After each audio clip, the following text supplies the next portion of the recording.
Rasulullah sallallahu alaihi wasallam mengatakan, "Inna lil mauti lasakarat." Inna lil mauti lasakarat.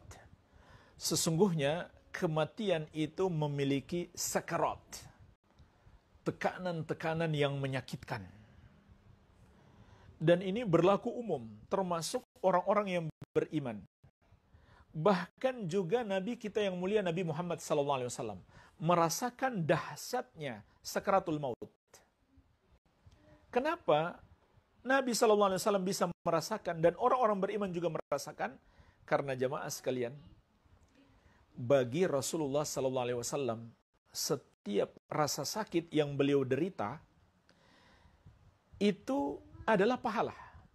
Itu adalah pahala, yaitu pahala kesabaran. Dan itulah sebabnya jemaah sekalian, para nabi dan rasul itu rasa sakit, musibah dan malapetaka yang menimpa mereka itu lebih dahsyat daripada orang biasa. Lebih dahsyat daripada orang biasa. Kenapa? Karena Allah ingin memberi pahala kepada mereka lebih besar. Allah ingin memberikan pahala kepada mereka lebih besar. Dan Allah Azza wa Jalla berfirman, "Innama yuwaffas sabiruna ajrahum bighairi hisab." Sesungguhnya pahala orang-orang yang sabar itu tanpa terhitung. Jadi ini detik-detik terakhir kita mendapatkan pahala. Sabar menghadapi kerasnya sakaratul maut. Ingat ya, sabar dalam 3 hal ini. Bukan sekedar sabar menghadapi rasa sakit, tapi juga sabar dalam keimanan kita. Karena ini kesempatan setan terakhir juga nih, mau menyesatkan kita. Maka harus kita sabar dalam keimanan dan ketakwaan kita.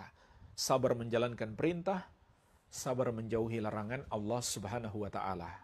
Ya. Kemudian bagi kita juga di samping pahala sabar adalah penghapusan dosa. Kalau Rasulullah SAW tentu dosa-dosa beliau sudah Allah hapuskan sebelumnya, yang telah lalu maupun yang akan datang. Bahkan beliau maksum, terjaga dari dosa-dosa.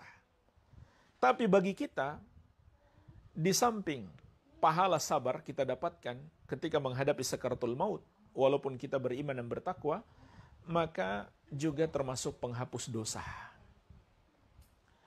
Karena Nabi SAW mengatakan, "Ma min musibatin tusibul muslim illa kafarallahu anhu biha khatayahu hatta syaukati yushakuha." Tidak ada satu musibah pun yang menimpa seorang muslim kecuali dengan sebab itu Allah hapuskan dosa-dosanya. Walaupun hanya duri kecil yang menusuk dirinya. Subhanallah. Jadi jemaah sekalian, ini hikmah kerasnya sakaratul maut. Jadi semua orang dapat. Tapi memang bisa jadi ada orang yang merasakan kerasnya sakaratul maut, namun seakan-akan terlupakan. Nah, inilah yang mungkin sebagai jawaban atas pertanyaannya. Orang yang merasa nikmat ketika dalam kondisi sakaratul maut. Walaupun sakaratul maut itu sakit, tapi bersamaan dengan itu dia pun merasa nikmat secara psikis. Tapi fisiknya terasa sakit, sehingga seakan-akan dia terlupakan dengan sakit fisiknya itu. Karena hatinya merasa nikmat. Maka Allah telah menyebutkan tentang mereka di surat Fussilat ayat ke-30.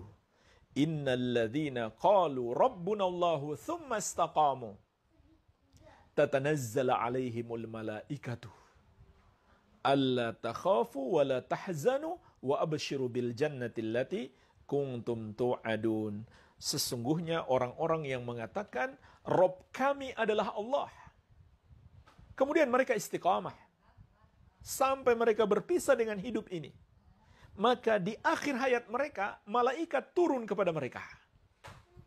Malaikat turun, mereka bisa melihat malaikat tersebut dan mereka juga bisa mendengarkan ucapan malaikat.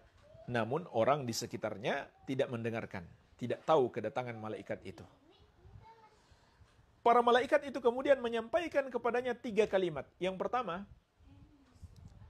alla takhafu, kamu jangan takut. Maksudnya, Allah sudah berikan jaminan keamanan dari azabnya. kamu aman. Yang kedua, wala tahzanu, jangan pula kamu bersedih. Maknanya, keluargamu yang kamu tinggalkan, kamu jangan khawatirkan mereka. Allah yang akan menjaga mereka. Subhanallah. Inilah sebabnya jemaah sekalian, para ulama mengatakan, sebesar-besarnya sebab keluarga kita terjaga adalah kesolehan diri kita. Ingat itu. Kemudian yang ketiga, sudah nggak lama lagi mau masuk surga. Subhanallah jemaah sekalian.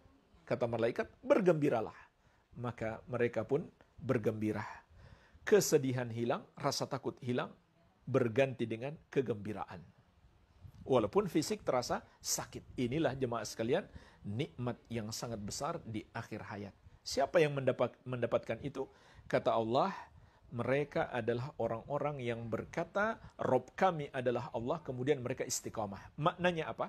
Ada 3 penafsiran yang masyhur di kalangan ulama. Yang pertama, dinukil dari sahabat yang mulia Abu Bakar As-Siddiq radhiyallahu anhu.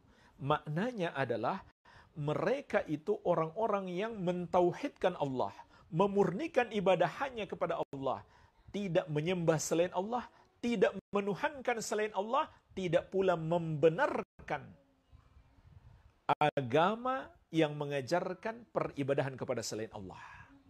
Mereka adalah orang-orang yang beribadah kepada Allah dengan memenuhi 2 syarat. Syarat yang pertama, ikhlas karena Allah. Yang kedua, meneladani Rasulullah sallallahu alaihi wa ala alihi wasallam. Inilah jemaah sekalian, 3 penafsiran para ulama terkait ayat ini tentang orang-orang yang malaikat akan turun kepada mereka dan menyampaikan kepada mereka 3 kalimat ini sehingga mereka pun bergembira di akhir hayat mereka. Jadi mereka tersenyum, mereka tertawa menghadapi kematian. Orang-orang di sekitarnya menangis. Keluarganya menangis. Dia malah tersenyum, tertawa dalam hatinya. Senang dia. Karena malaikat menyampaikan 3 kalimat ini. Bergembiralah, kata malaikat. Jangan takut, jangan bersedih, bergembiralah. Subhanallah. Mereka itu orang yang melakukan 3 ini. 1, mentauhidkan Allah, menjauhi dosa syirik. Yang kedua, menjalankan perintah Allah, menjauhi larangannya. Yang ketiga, beribadah kepada Allah dengan memenuhi 2 syarat. Syarat pertama, ikhlas karena Allah. Syarat kedua, meneladani Rasulullah sallallahu alaihi wa ala alihi wasallam. Baik.